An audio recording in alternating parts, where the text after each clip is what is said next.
अगला टॉपिक जो हम करेंगे वो प्रोबेबिलिटी है। सबसे पहले प्रोबेबिलिटी का फॉर्मूला लिख लो। प्रोबेबिलिटी क्या होती है ये तो सबको पता है, the chance of anything to अकर।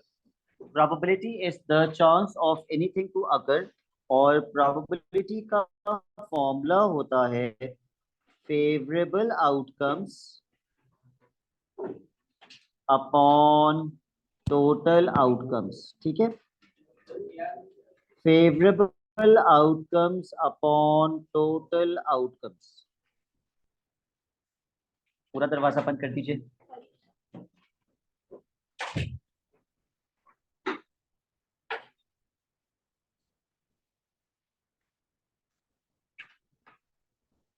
यही चीज रिलेटिव फ्रीक्वेंसी को भी कहते हैं, क्योंकि कभी कभी रिलेटिव फ्रीक्वेंसी आता है पेपर में और ये आपके सिलेबस का पार्ट और बच्चों को समझ में नहीं आता। Relative frequency is same as probability, बस फॉर्मूले में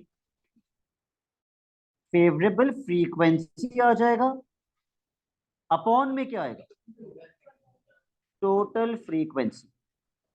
favourable frequency upon total frequency. आसान टोटल प्रोबेबिलिटी हमेशा किसके बराबर होती है? टोटल प्रोबेबिलिटी किसके बराबर, किसके इक्वल होती है?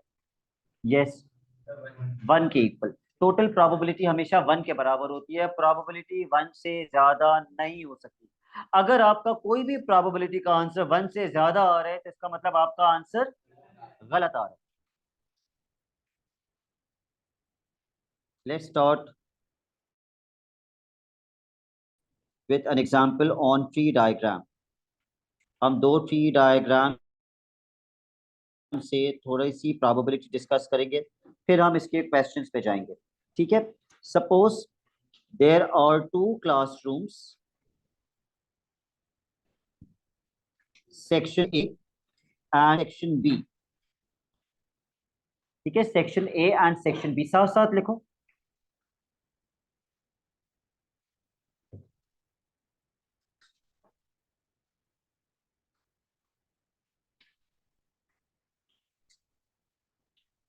सेक्शन ए के अंदर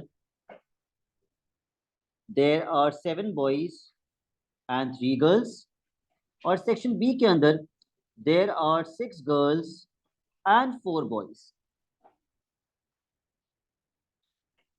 सेक्शन ए में टोटल 10 बच्चे हैं, सेक्शन बी के अंदर भी टोटल 10 बच्चे हैं।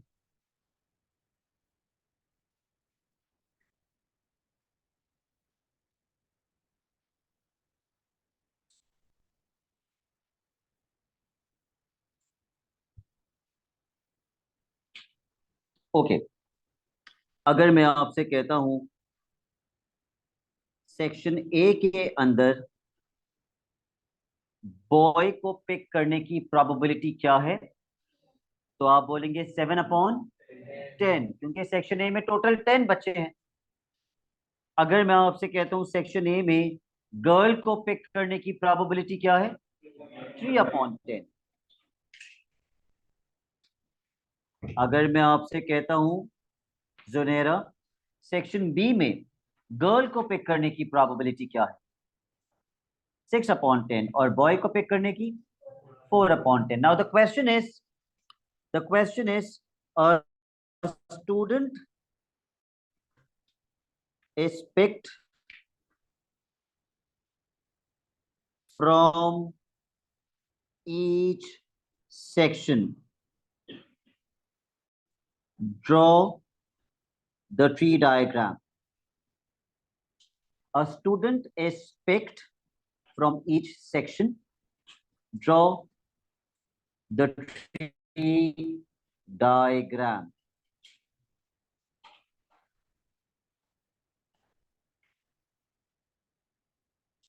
यहां तक लिखने के बाद आपने अपने पेन्स रख देने हैं for 2 minutes, only for 2 minutes.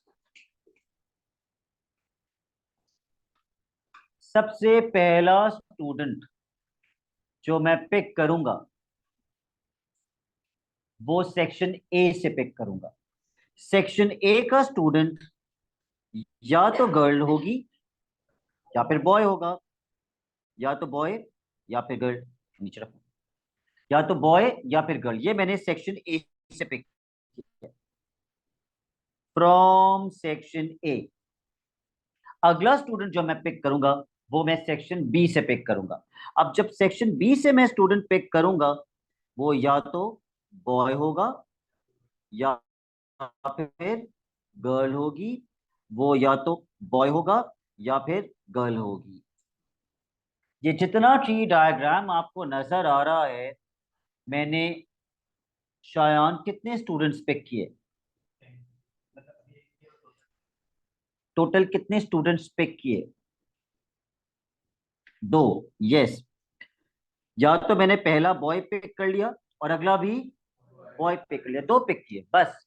या फिर बॉय एंड गर्ल, या फिर गर्ल एंड बॉय, या फिर गर्ल एंड गर्ल। दो स्टूडेंट्स पिक किए, 25 10 15 नहीं पिक किए। ओके। पहला स्टूडेंट सेक्शन ए से पिक किया था और दूसरा स्टूडेंट सेक्शन बी से पिक किया था। जो सेक्शन ए से मैंने पहला बॉय पिक किया है, परिवेश सेक्शन ए में कितने बॉयज हैं? 7। तो बॉय की प्रोबेबिलिटी क्या होगी? 7/10। और सेक्शन ए से गर्ल की प्रोबेबिलिटी 3/10। तो ये तो हो गया सेक्शन ए का। अब जो अगला स्टूडेंट मैं पिक करूंगा, मैं कौन से सेक्शन से पिक करूंगा? सेक्शन बी से। क्या मेरा डिनोमिनेटर 10 से 9 हो जाएगा? नो। अगर दो अलग अलग क्लासरूम्स हैं, एक स्टूडेंट मैं इस क्लास से पिक करूं और अगला स्टूडेंट मैं बराबर वाली क्लास से पिक, तो बराबर वाली क्लास में तो पूरे 10 के 10 बैठे हुए, वो तो कम नहीं हुए। तो अगर मैं सेक्शन बी से पिक कर रहा हूं तो सेक्शन बी में कितने बॉयज हैं? 4। तो प्रोबेबिलिटी क्या होगी?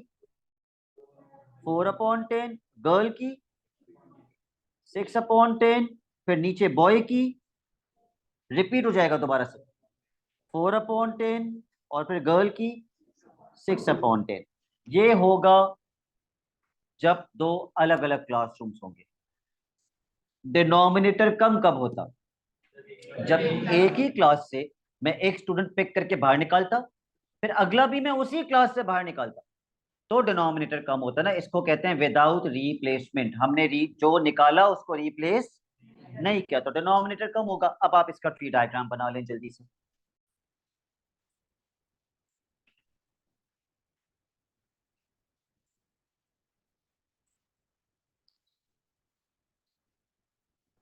ओके।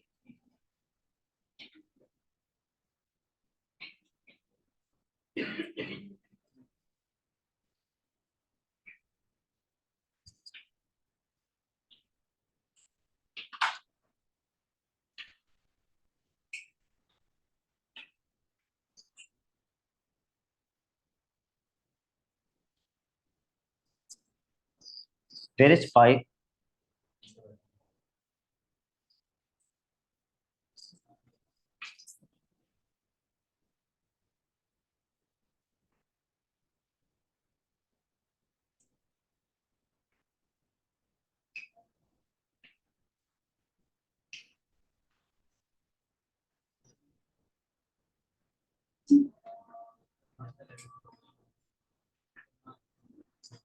हाँ, उसको रिकॉर्डिंग दीजिए। यस।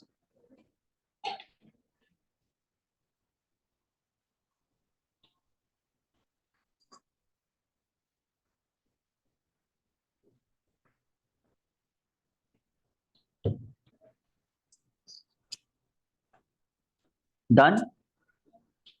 चलिए अब एक और एग्जाम्पल करते हैं।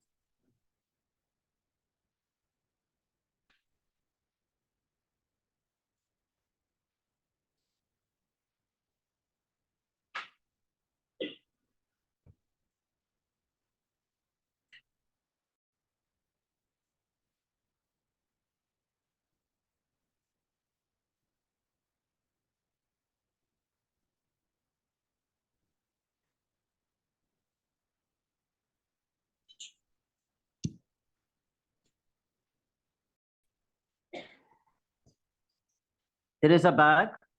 एक बैग है जिसमें टोटल 15 आइटम्स हैं। 5 कैंडीज, 10 जेलीज। ओके। हमने इस बैग में से दो आइटम्स उठाए, one after another, without replacement, यानी कि जब एक आइटम निकाल लिया तो उसको वापस से नहीं डाला, क्योंकि वो तो हम खा गए। तो इस तरह आपने दो आइटम्स निकालने हैं बैग से, one after another. Draw a tree diagram. सबसे पहला आइटम या तो कैंडी या फिर जेली,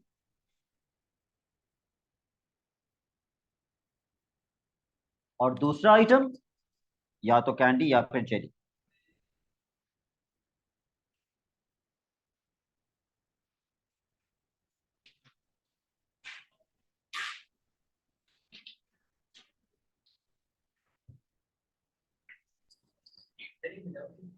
विदाउट रिप्लेसमेंट, क्योंकि जब निकाला तो खा गए। ठीक है, ओके। सेकंड, जो पहली कैंडी हम बैग से निकालेंगे उसकी प्रोबेबिलिटी क्या होनी चाहिए? बैग में कितनी कैंडीज हैं? 5/15। ठीक है।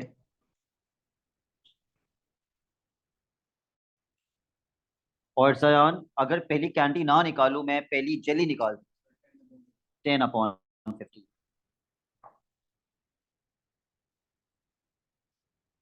जब मैं एक कैंडी निकाल के खा जाऊंगा तो अगला आइटम जो मैं बैग से निकालूंगा वो आउट ऑफ कितने आइटम्स निकालूंगा? 14, क्योंकि अब बैग में 15 आइटम्स बचे ही नहीं, 14 आइटम्स बचे। सो 14 सबके नीचे आ जाएगा।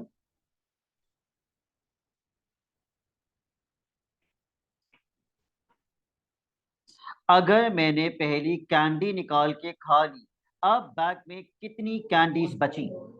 4, तो प्रोबेबिलिटी होगी 4/14।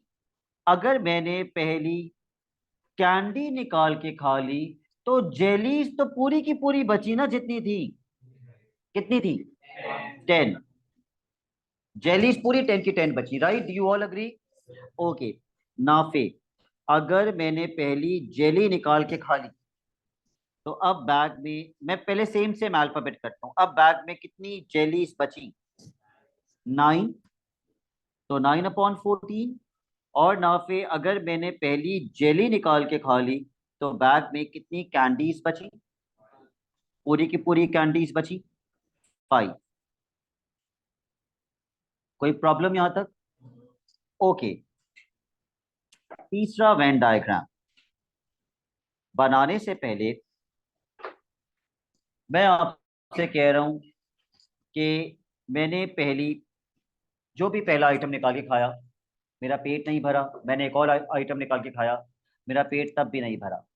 अब मैं तीसरा आइटम निकाल के खाऊंगा, तो तीसरे के लिए भी इसको आगे कंटिन्यू कीजिए कि जब मैं तीसरा आइटम इसमें से निकाल के खाऊंगा तो tree diagram, what would your tree diagram look like?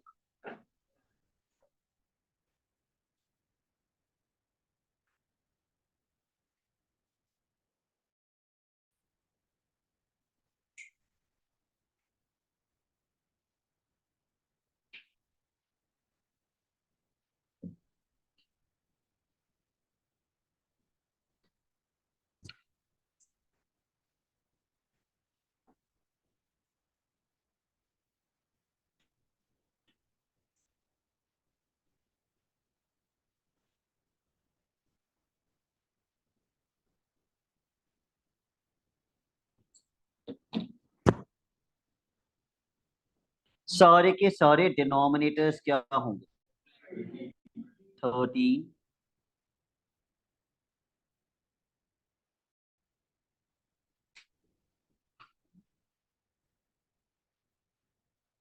बताइए फर्ज, अगर पहली कैंडी निकाल के खा ली, दूसरी भी कैंडी निकाल के खा ली, अब कितनी कैंडीज बची? 3 बची, तो ये हो जाएगा 3।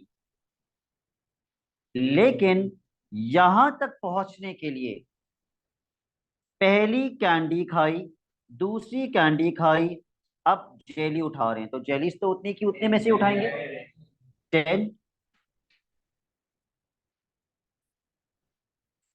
पहली कैंडी खाई, दूसरी जेली खाई, कैंडीज कितनी बची? एक कैंडी खा ली थी, 4। पहली कैंडी खाई, अगली जेली खाई, और उसके बाद भी अब जेली खा रहे हैं, तो कितनी जेलीज बची? सॉरी, 9। पहली जेली खाई, फिर कैंडी खाई, और अब दोबारा कैंडी खा रहे हैं, कितनी कैंडीज बची? 4। 4/13। पहली जेली खाई, फिर कैंडी खाई, और अब जेली खा रहे हैं, कितनी जेलीज बची? 9। और सबसे आसान फिल करना होता है jelly.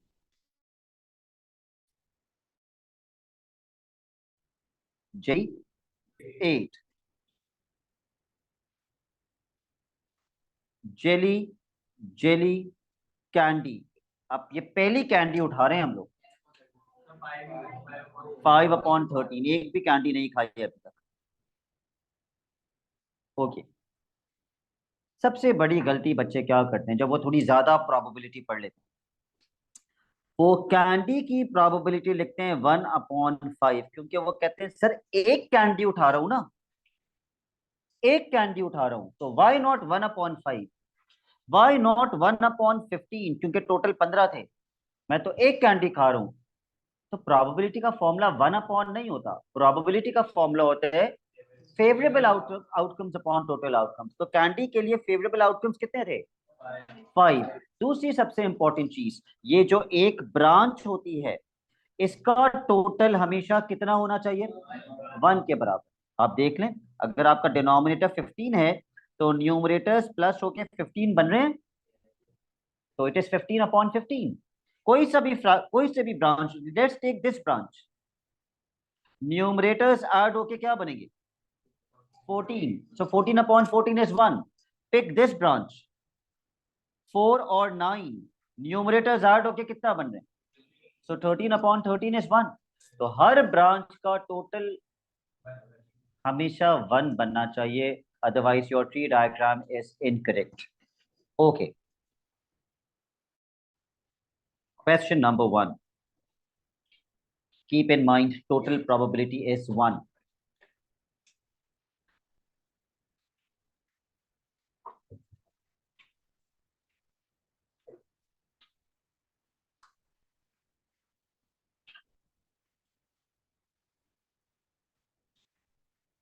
Zainab Ilyas will tell me part A कैसे करेंगे, while others read the question.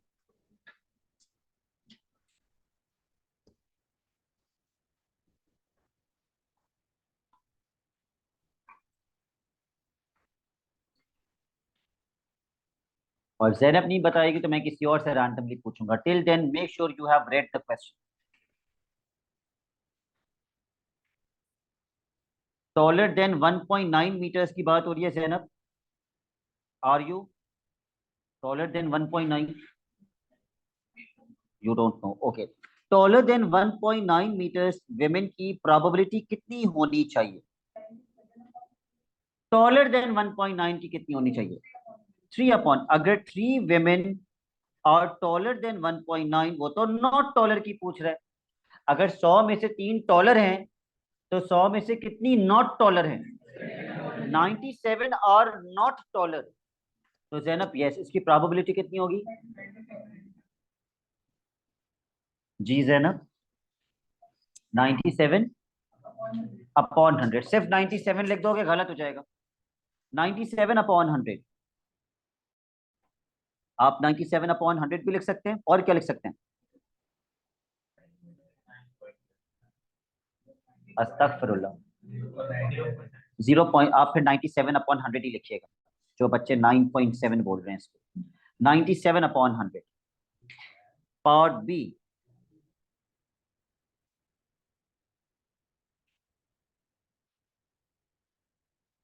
पढ़ लीजिए क्वेश्चन। टोटल रिलेटिव फ्रीक्वेंसी कितनी होनी चाहिए? 1, क्योंकि टोटल प्रोबेबिलिटी भी 1 होती है। So relative frequency and probability go side by side, they are one and the same thing.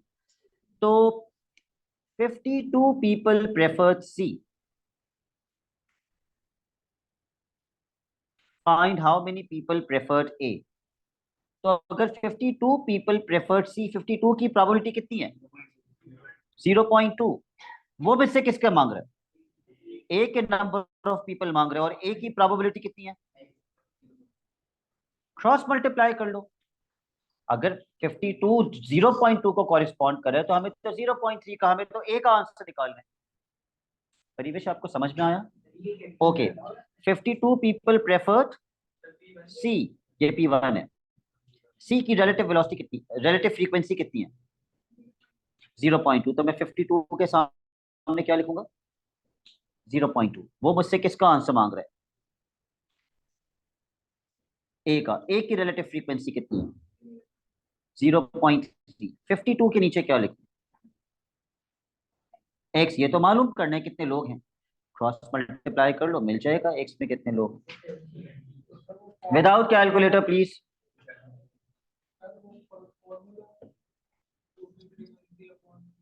वो यहाँ कैसे यूज करोगे?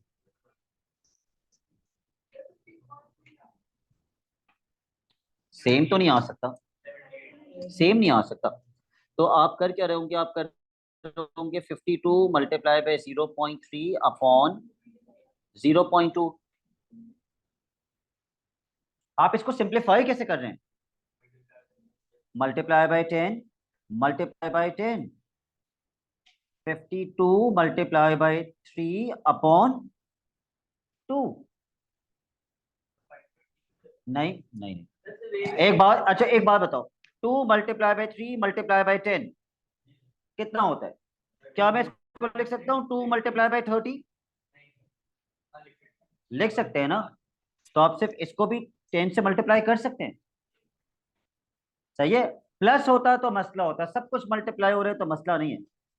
2 से 52 कैंसिल करो, 2 2 जा 4, 1 5 कैरी, 2 6 जा 12, 26 टाइम्स 3।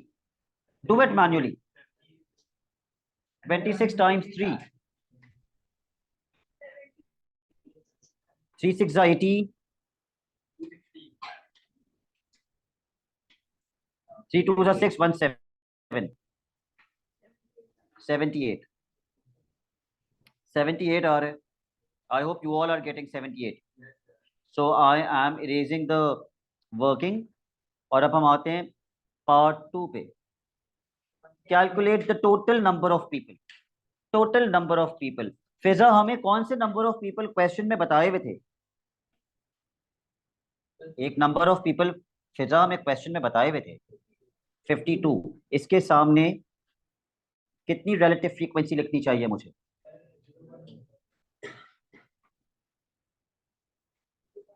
क्योंकि ये पीपल किसके थे? सी के। और सी की कितनी थी? 0.2।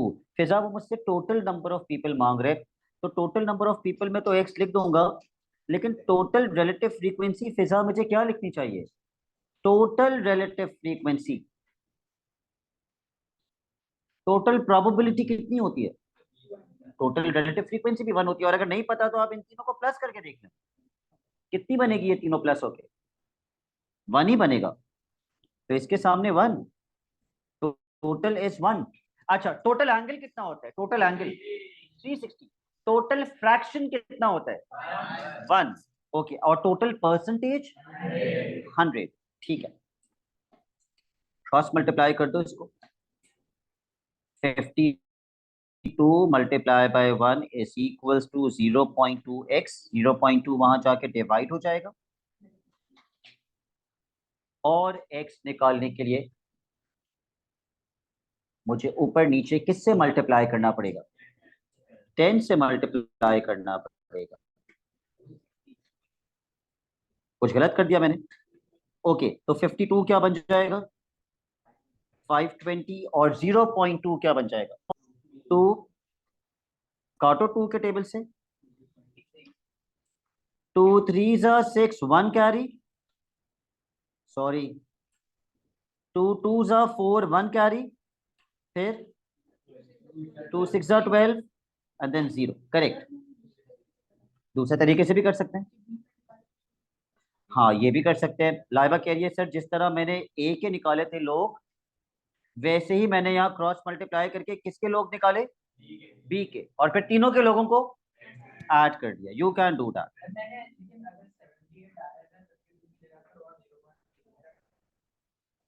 गलत, ऐसा हो ही नहीं सकता मिकाइल। आप कह रहे हैं अगर मेरा इसका आंसर 78 आ रहा था, ये किसके लोग थे? तो आप कह रहे हैं मैंने 78 के आगे क्या लिखा? 0.3। फिर रिलेटिव फ्रीक्वेंसी में क्या लिखा? 1 लिखा और यहाँ x। So 78 is equal to 0.3x। 0.3 वहां जाके डिवाइड हो जाएगा। अगर किसी के पास कैलकुलेटर है तो मुझे जल्दी से बता सकते हो 78 डिवाइडेड बाई 0.3 कितना होता है? ठीक है, सेम आंसर आएगा। Okay, question number 2। Let's directly read the question, complete the table. ये कितनी प्रोबेबिलिटीज दी हुई है आपको? 3। और टोटल प्रोबेबिलिटी कितनी होती है? 1। तो मैं सबसे पहले इन तीनों को क्या करूंगा? इन तीनों को प्लस करेंगे और फिर किससे माइनस कर देंगे? 1 से माइनस कर देंगे। अब ये पेपर 1 है, the examiner will see your working. क्या आपने इन तीनों को प्लस कैसे किया है? 0.15, 0.3। अच्छी बात है अगर आप प्लस करके दिखा दें। यस, यहां पे आपको क्या लिखना पड़ेगा? 3 के बाद आपको 3 के बाद खुद से एक 0 लगाना पड़ेगा। प्लस या माइनस करने की कंडीशन क्या होती है? What is the condition? Decimal के नीचे डेसिमल आना चाहिए, तो आंसर में भी डेसिमल के नीचे ही डेसिमल आएगा। Let's start adding from here.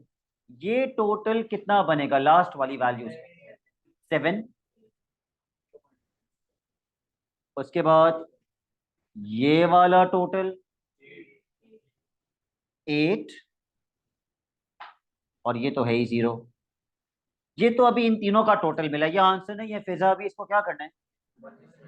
1 में से माइनस करना है। तो कैसे करो 1 में से माइनस जरा। डायरेक्ट लिख सकते हो, यस। हाँ, डायरेक्ट लिख सकते हैं, लेकिन अगर आपको माइनस करना है तो 1 में से आप इसे माइनस करेंगे।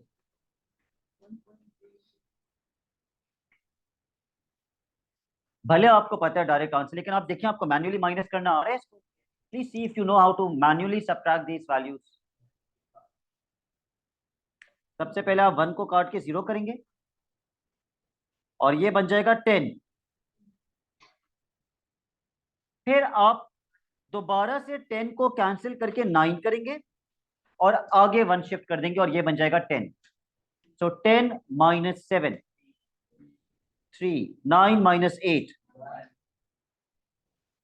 0.3 हो गया। Okay, question number 3।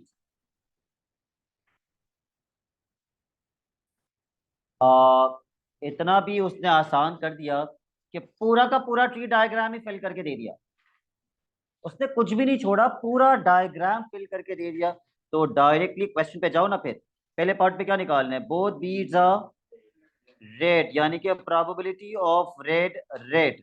Now listen to me very carefully. Both beads are red का मतलब रेड एंड रेड है या रेड और रेड? रेड एंड रेड मतलब रेड, रेड। जब भी एक फ्लो में जाते हैं तो सारी प्रोबेबिलिटीज मल्टीप्लाई होती है। जब भी एक, भले वो ये वाला फ्लो हो, भले वो ये वाला फ्लो हो, ये भी मल्टीप्लाई होंगी। भले वो ये वाला फ्लो हो, ये भी मल्टीप्लाई होंगी।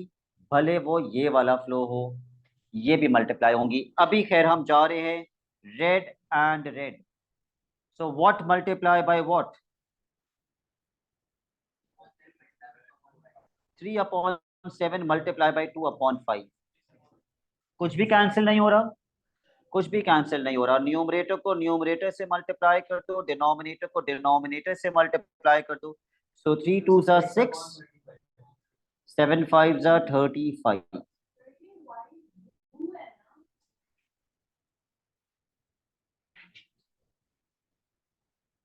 जी, क्या व्हाइट ब्लू है? मैं पार्ट ए कर रहा हूँ। पार्ट ए में तो उसने बोथ आर रेड बोला है ना। बी में बोला है ना both are white.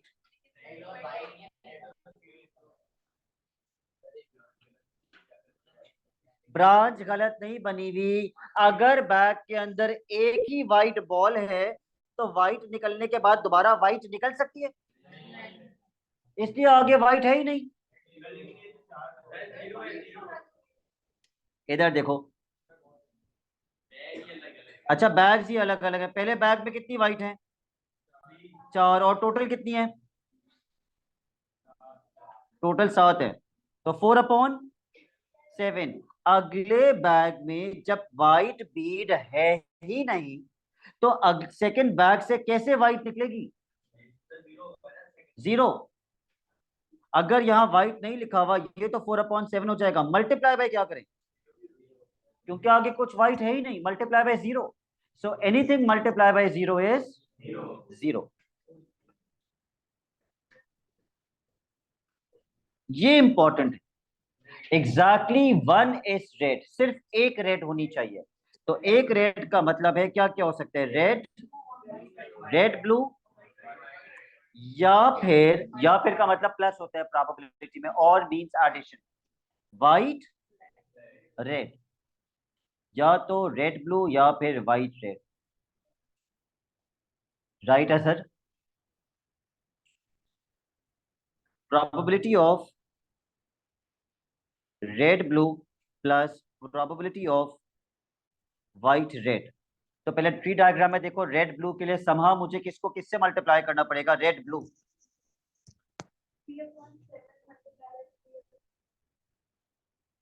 3/7 multiply by 3/5 plus white red के लिए समहा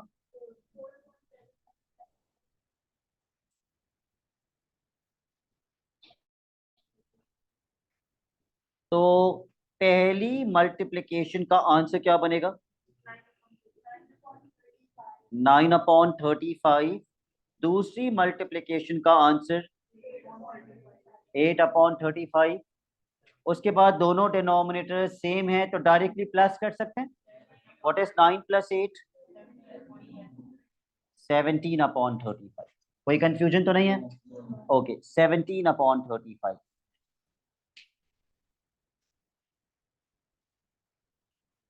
क्वेश्चन नंबर 4। अब आप ये पूरा पढ़ लें क्वेश्चन तमीज से।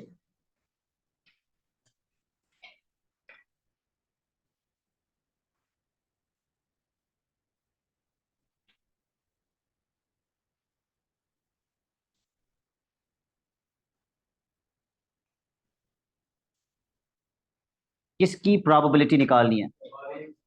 कितने ऑरेंजेस हैं और टोटल कितने हैं? 7/30।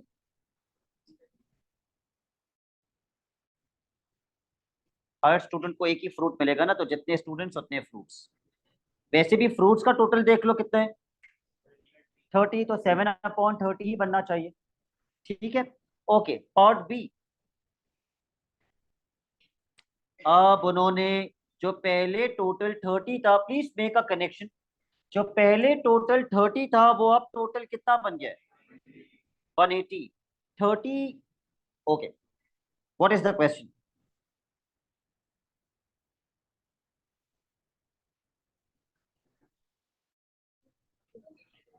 who chose an apple on Tuesday? अच्छा, जब 30 स्टूडेंट्स थे तो एप्पल वाले कितने थे? जब 30 स्टूडेंट्स थे तो 8 थे एप्पल वाले। अब स्टूडेंट्स कितने हो गए?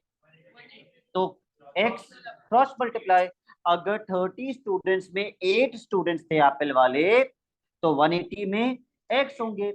तो फिजा 30 के सामने क्या लिखूं? 30 स्टूडेंट्स जब थे तो एप्पल वाले कितने थे? 8। अब नंबर ऑफ स्टूडेंट्स कितने हो गए? 180 हो गए, तो एप्पल वाले कितने होंगे? x।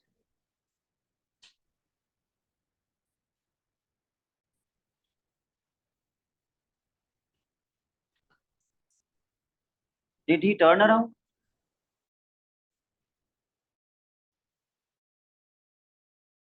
जाइए,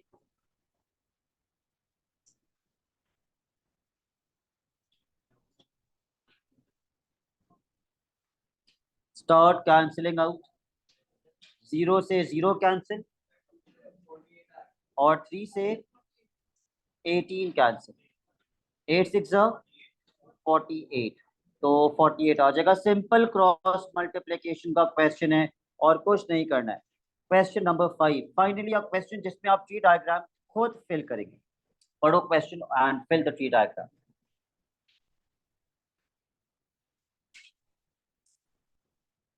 शायान एक फैन बंद कर दीजिए कोई।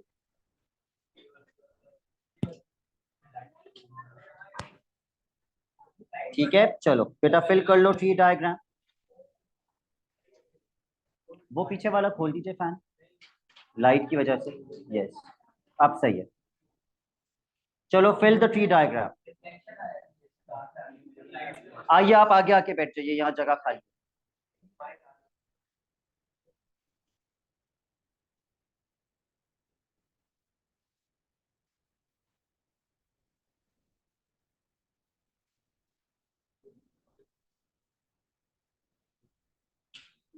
All right, the probability that Jim plays in the next match is 0.7. तो ये ट्री डायग्राम के अंदर कहाँ लिखूं? यहाँ पे जिम प्लेस, इसमें कोई कंफ्यूजन तो नहीं है किसी को? ओके, अगर मैं यहाँ पे फरज 0.7 लिख रहा हूँ, तो क्या आपको याद आ रहा है कि मैंने आपसे कहा था फरज एक ब्रांच का टोटल कितना होता है? हमेशा 1। तो अगर यहाँ 0.7 लिख दिया तो ऑब्वियस है कि यहाँ क्या आएगा? 0.3। यहाँ आएगा 0.3। अब आगे तो मुझे क्वेश्चन पढ़ने की जरूरत ही नहीं है।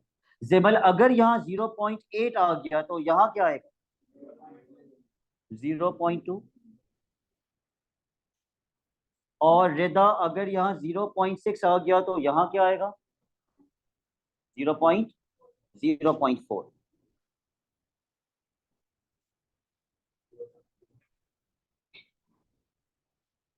Calculate the probability that Jim's team wins the next match. Rida, कैसे निकालेंगे कि जिम की टीम मैच जीत गई?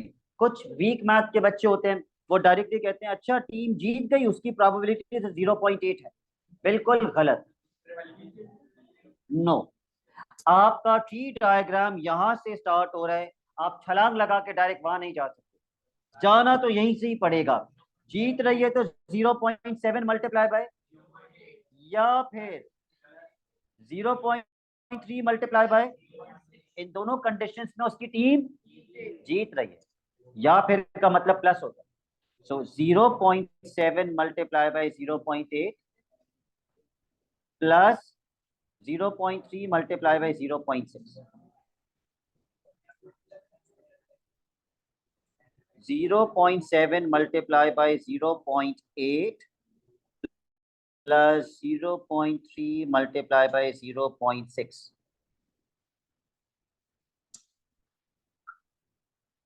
8 sevens are 56. What about 3 6 are 18. 0.56 plus 0.18.